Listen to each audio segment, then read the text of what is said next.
Prenons maintenant cet exemple de modèle de concept. Donc, un modèle de concept qui explique la gestion de connaissances, qui gère la connaissance, lecture de livres. Donc, pour ce qui est du concept racine, il ne peut être que la lecture de livres elle-même. Parce que, sans comprendre ce que c'est que la lecture de livres, on ne peut pas expliquer la connaissance.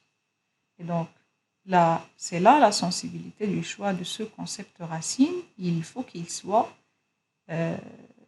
explicatif du point de vue général de ce qu'on est en train de faire. Vous pouvez me poser la question, est-ce qu'on peut avoir plusieurs concepts racines? Je peux dire oui, vous pouvez, mais si vous ne trouvez pas de concept racine seul, parce que de préférence, il faut avoir une seule racine et ne pas commencer un diagramme de contexte par plusieurs racines, parce que dans ce cas-là, c'est comme si on est en train de modéliser plusieurs modèles de concepts et les relier par un ou plusieurs concepts. Donc, c'est pas vraiment l'objectif, la gestion de connaissances. Donc ici, on commence par la lecture d'un livre. Alors, la lecture d'un livre, d'abord, l'étape suivante, c'est définir les concepts du même niveau. Concept du même niveau, on a le livre lui-même, donc un livre. Comme vous voyez, on a une spécialisation, des liens de spécialisation. Un livre, il est fait de plusieurs pages, et les pages, ils sont faites de plusieurs lignes. Okay? Et puis, on a l'état de lecture. Un état de lecture, soit on n'a pas commencé la lecture du livre, soit on a commencé la lecture du livre, soit on a terminé la lecture du livre. Les états de lecture. On a les marques de page. Ça, c'est un concept important à maîtriser lorsqu'on veut comprendre la lecture du livre, parce que normalement, lorsqu'on veut recommencer la lecture, on recommence de la marque de page. Et puis, on a des situations de lecteur. Donc, de lecture, pardon. Donc, les situations de lecture, on commence du début du livre, on commence, ou bien on continue à partir de marques de page, ou bien on peut aller à la fin du livre. Donc ça, c'est les différentes situations de la lecture. Quelle différence entre état de lecture et situation de la lecture? Donc, état de lecture, c'est un état par rapport à processus de lecture. Donc, commencer, non commencer, terminer.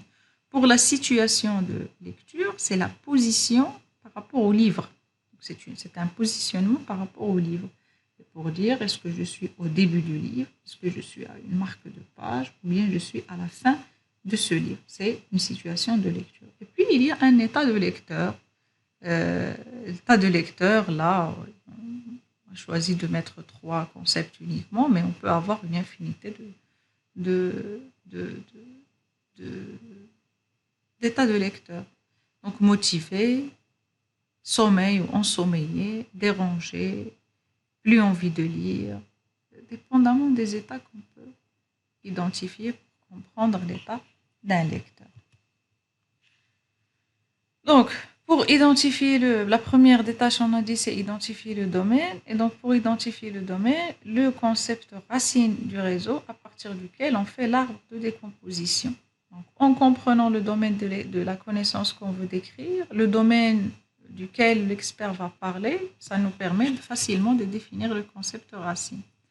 Pour définir les sous-concepts, donc il faut faire la classification, identifier les concepts de même niveau avec des règles de classification, si nécessaire.